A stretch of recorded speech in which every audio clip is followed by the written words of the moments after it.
Hey, I want to welcome everyone to Texas Silver. This video is going to be a little bit different than what I've done in the past, but I keep getting questions about alternative security options if you are not able to have one of these things right here.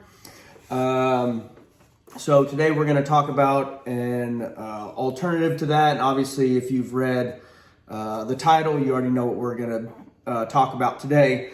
But before we get into that, real quick, subscribe if you haven't to the channel.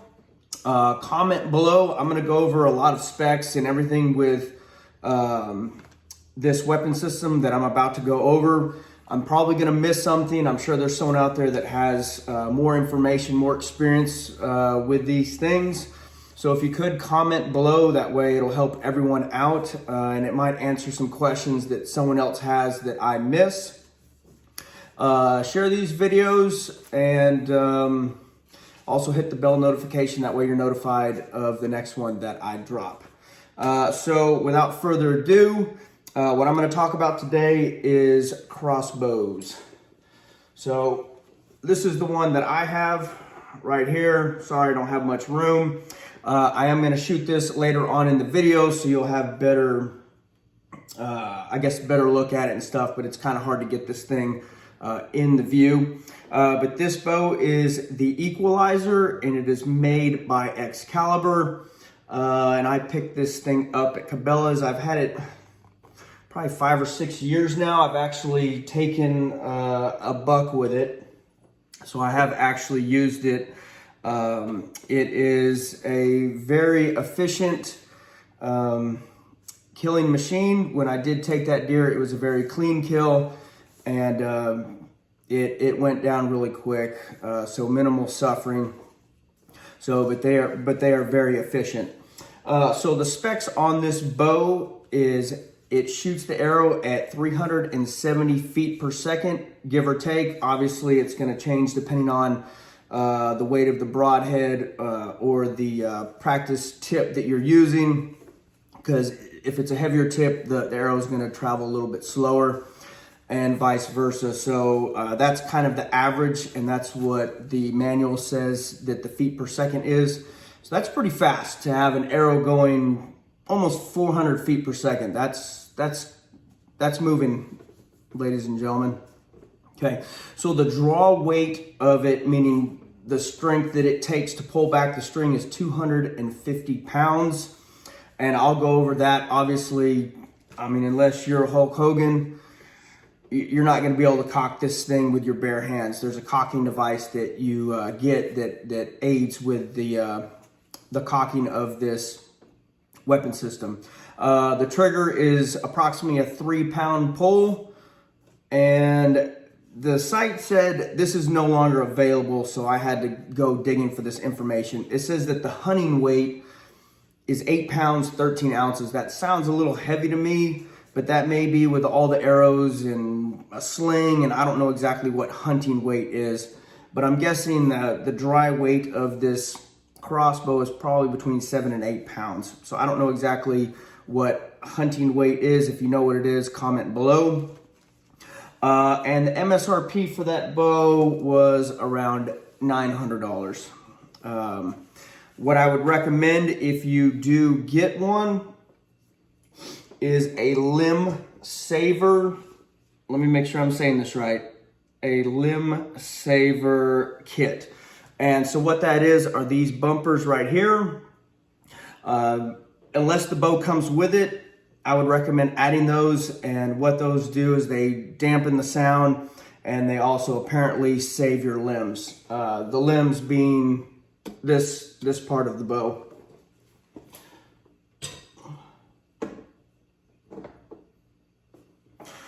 Okay, so there's other ones out there. I found the Excalibur Micro 360, which 360 feet per second. And that was on Cabela's website for about $1,100. They also had the Excalibur Bulldog, which is, I guess, 440 feet per second. That was $1,400. So they have gone up a tad, obviously inflation, since I've gotten mine. So just to give you a price of what you could be looking at for a comparable bow today. They do have ones that are less expensive, made by Excalibur, but the feet per second are not as quick. But that could be a plus or negative, depending on if you're not as strong, able to pull back and cock this thing.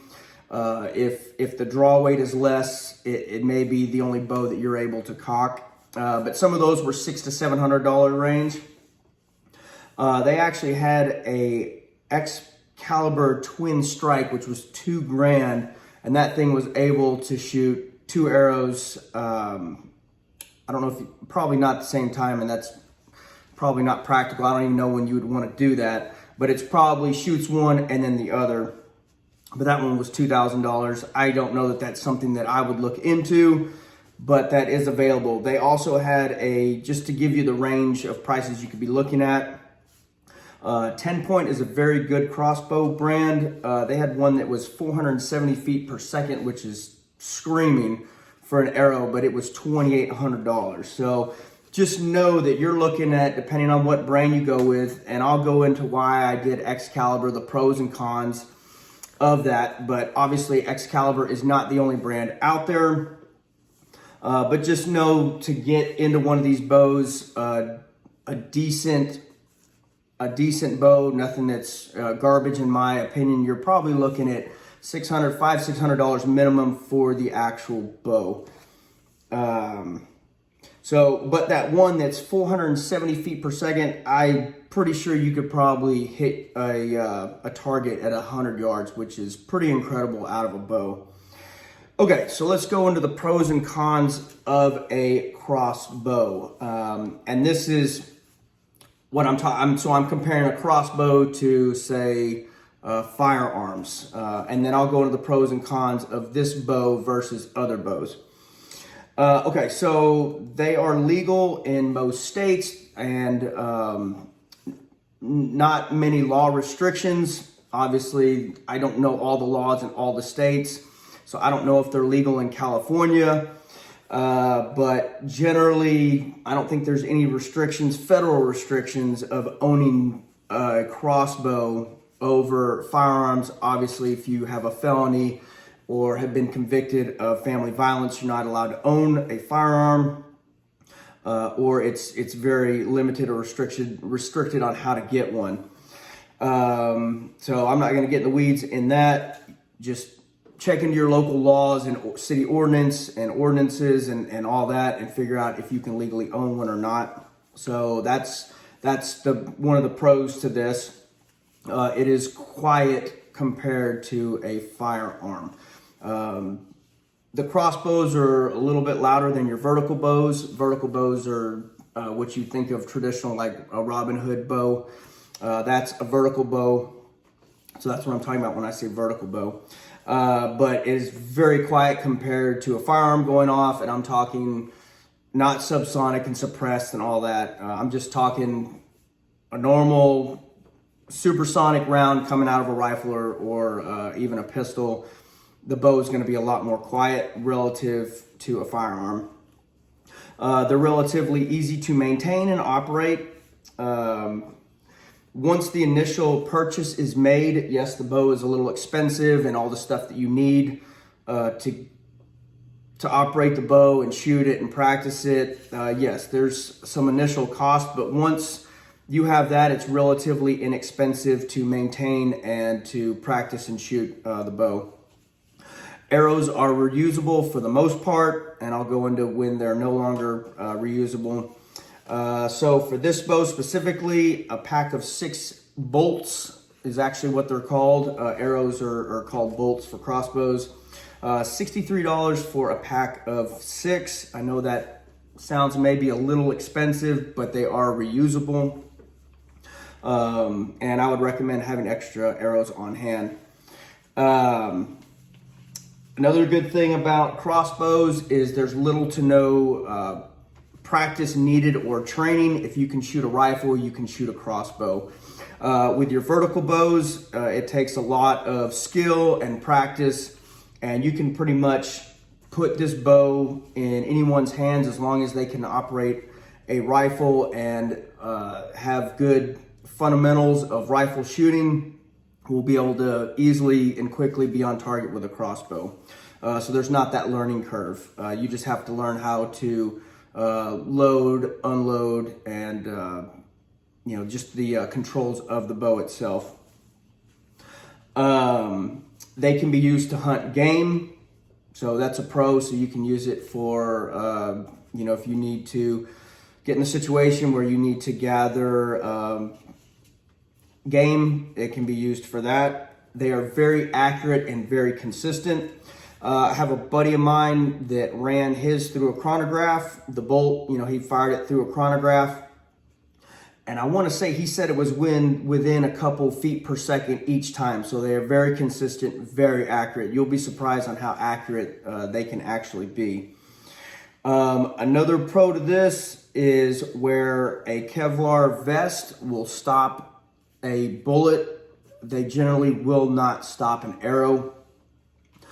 And obviously, if you have a level 4 vest, it's going to stop the arrow. But just know that they have capabilities over, say, a pistol bullet, where a vest would stop a pistol bullet. It's not going to stop an arrow. And the ammo is pretty much unlimited, and it's cheap to practice because you can keep reusing the ammo. So that's a pro to it, where when you shoot a firearm, once that round is downrange, you can't put it back together, it's gone. So you constantly have to replenish, where these bolts are reusable. Okay, the cons to it. They're pretty bulky, and I will go over the pros and cons, like I said, with this one specific. There are some that are less bulky than this, but they are still, in my opinion, going to be a lot more bulky and harder to maneuver than a firearm or rifle or pistol, whatever. To reload, it is very slow. It's very time consuming. It's not like on The Walking Dead, where Daryl, if you follow Walking Dead, Daryl loads an arrow and cocks the crossbow within seconds and is just putting tons of arrows down range. That's not realistic. That's not how these things work. They are hard to cock. It does take a lot of strength. And I'll go over that outside. I'll show how to load and unload and cock this bow. But a child or a woman that doesn't have a lot of strength, or a man, for that matter, that is not very tall or doesn't have a lot of upper body strength, may have issues cocking specifically this bow. Another con is their range is limited. This bow, the scope goes out to 60 yards. So obviously this thing is, you could probably hit your target at 1,300 yards with this rifle and scope. So just know that the limitations for range are there with the bow. Okay. The con also is, and I covered this before, is they are a lot more loud than a vertical bow. A vertical bow is almost virtually, if it's silenced correctly, is almost completely no sound when you shoot a vertical bow versus your crossbow. I would not recommend storing this bow with an arrow in it and cocked, to where you can store a firearm, ready to go. All you have to do is take it off safe, and or if your firearm doesn't even have a safe, it is ready to go. If you have an intruder, there's no cocking or anything like that. You can go right to work with a firearm, versus this crossbow, you have to load it and it's time consuming. It is very expensive, I would say, in the beginning, but nothing more comparable to starting with a firearm. But when you initially purchase the bow, it is expensive because there's certain tools that you need and I'll go over all that in a bit. But the startup cost is kind of pricey. But once you have all that, it's cheaper in the long run, in my opinion, than a firearm. The repairs and maintenance, if you do not know how to work on these bows, It can be difficult for someone to work on it, especially if you're not mechanically inclined. So the cons of that is if your bow does go down, it may be hard for you to work on your bow. So that's a con to that. I have 2 crossbows, and the reason why I have that is 1 is none, 2 is 1. If one goes down, I can cannibalize the other one to have at least 1 working bow. So those are some of the cons to crossbows versus firearms. Okay, so I'm gonna go over the pros of this bow versus other bows. So it is simple to work on and fix.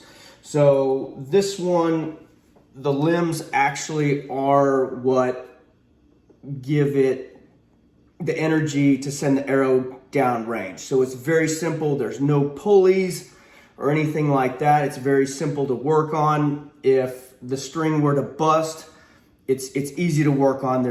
It's very simple. And so I like the bow because of the simplicity of it. Okay, it is very easy to replace the string. It is very well made. I believe they're made in Canada. And they're very easy to operate, to maintain. The controls are simple. It's just a very simplistic bow. If you were to have another bow with a pulley system, it is very difficult to work on or replace the string, especially if you don't know what you're doing. So the pros of that bow is, in my opinion, is just how easy it is to work on, fix, replace parts on, and it's just simple. So that's why I like that bow. Okay, the cons to it. So if you look at other bows with the pulley systems, the limbs don't move. And again, these are the limbs. So right here, these are your limbs. So those actually are the things that move and get bent and have the energy to send your arrow or bolt down range. So with the pulley systems, the limbs can be very narrow and they're fixed. So there's no moving parts except for the pulley systems and the string. So these are a lot more bulky than your pulley models. And I'm sorry I don't have one of those to show you, but I'm sure you can look it up on the internet. There's so many different models out there now.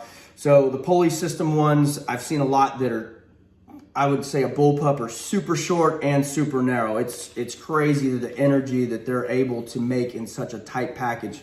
So once again, a con of this is it's very bulky, and so it's hard to maneuver compared to maybe some other bows out there. So this bow, from what I understand, is a lot louder than the ones that have the pulleys. I've never shot another one, but from what I understand, the pulley ones are a lot more quiet than this, but all crossbows are louder than your vertical bows. So with this one, when you go to cock it, it's actually going to get harder. As you cock it, it gets more difficult to cock as the string is pulled back. With your pulley system bows, it has a let off to where it actually gets easier the more you cock it. So this bow could be more difficult for, like I said, shorter people or people that don't have as much strength. So those are some of the cons there. And again, ladies and gentlemen, if I missed something, my apologies. Just put it down in the comments. That way everyone can learn from it. All right, so these are some things that I'm going to recommend if you get one of these. You're going to need extra bolts. You want plenty of these. You want extra broadheads and practice tips. These are the broadheads that I use, and I'll go over those. When you buy these tips, you want to make sure that the broadheads and the practice tips are about the same grain, because if you go and practice with a certain weight practice tip and then you put your broadheads in, your bow is going to be off because of the weight difference. So just make sure whatever you're practicing with, make sure that the grain weight is about approximately the same, or else it's going to throw off the trajectory of your bolt when it's fired. You need a cocking device.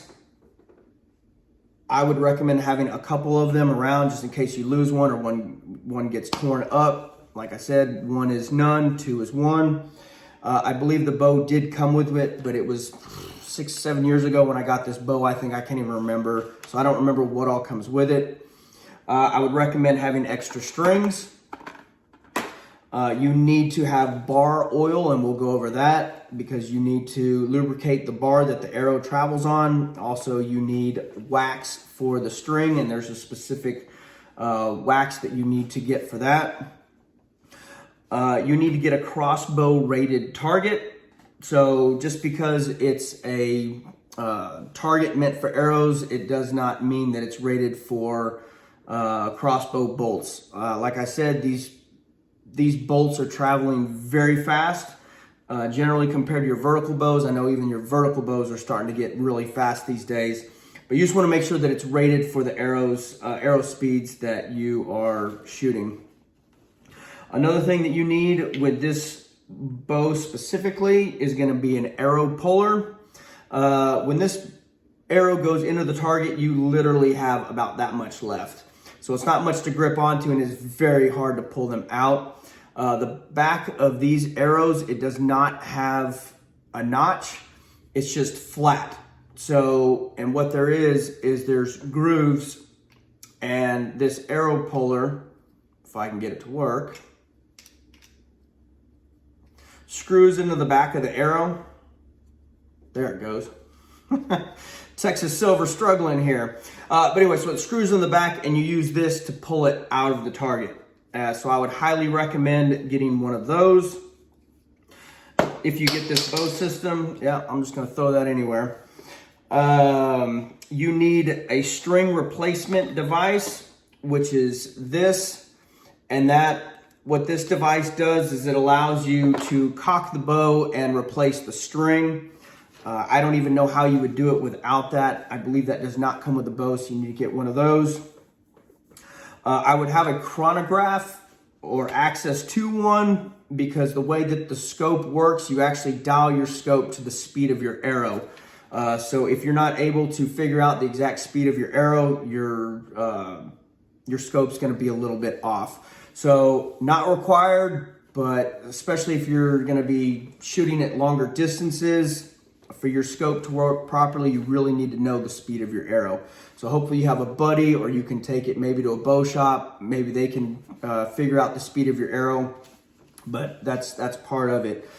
So those are the tools and stuff that I recommend that you have for your bow if you get this. Some of these items aren't going to be required. It just depends on what bow you get. But if you do take my advice and get one of these, those are all the items that you are going to need. Okay, so the maintenance of the bow. So every 20 to 30 shots, you're supposed to wax the string. Where the actual arrow, the part of the string that actually pushes the arrow, you don't want to wax that, from what I understand. You're supposed to lube the rail every 50 to 75 shots. And again, go off of what the manufacturer recommends. So check out whatever your bow is. That's what it is on this specific bow. But just follow the recommendations of the manufacturer and use the recommended oil and wax that they recommend. You always want to check for loose screws and bolts on the bow before you use it. And again, you don't want to store it with the limbs cocked. I actually store my bow with the string off. I just don't want the limbs to be under stress constantly. Let's see. You want to store it in climate controlled environment. I wouldn't just put it in your garage or up in the attic or whatever, where temperatures can reach 130, 140 degrees. I would keep it in some sort of climate controlled area, free of moisture and all that as much as possible. If you see any wear and tear on the string, any frays, anything like that, you need to go ahead and replace that string. On this, the bumpers also need to be rotated every couple shots if you go with this, because it'll eventually start tearing these up because the string does slap up against it. When you do mount this, you also want a little bit of space. They recommend to be able to get a quarter, like US currency, a quarter in between the string and the bumper.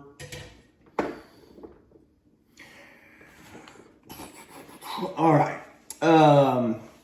With the bolts, any cracks, any of the feathers or fins, I don't even know if I'm calling it the right thing, but if there's any cracks or anything to the bolt, I would ditch that bolt, because there's so much pressure and everything going on. The last thing you want one of these arrows to do is splinter or anything like that when it's being shot. So anytime I have an arrow that hits a hard surface or anything like that, or if it goes through an animal, if you use it hunting, I would highly recommend retiring that arrow. So you just want to make sure that your bolts are in good working order too, for safety reasons, and that way you make sure that you're hitting what you're supposed to be. Okay, the broadheads that I recommend are the Laser Strike 2 expandable broadheads, and you have a sticker that's over them, but these are the ones that I recommend. This is what they look like, and the reason why I like these, the razor blade to these broadheads, when it hits the target, it opens, and each of these have a little razor, and so I don't have to worry about touching this. It's not going to cut my hand because the razors are up against the broadhead, and there's a little bitty O-ring right here that holds all that forward. So whenever it hits the target, it opens up. So I don't have to worry about if it's a fixed broadhead with the razor blade. These are each little razor blades. So if you accidentally run that across your string or something like that, you run the risk of cutting the string. So I like, for safety reasons, that the blades aren't exposed. So I highly recommend those, but you can get whatever you want. What I would recommend is you go to a bow store where you can shoot different ones and see what you like. I'll be honest, I just went off the recommendations of a buddy of mine. I haven't shot other bows like this, so there may be other bows out there that I like. I just like the simplicity of it, that I can work on it, and I already went over all that.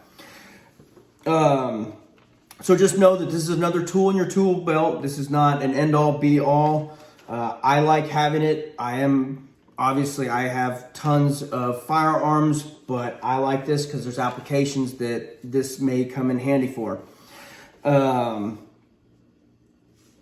Let's see. Another thing, when you're shooting these bolts, I would highly recommend the target that I have, and I'll go over this when I'm shooting, has a bunch of different circles on it. I would highly recommend not shooting the same part of the target each time.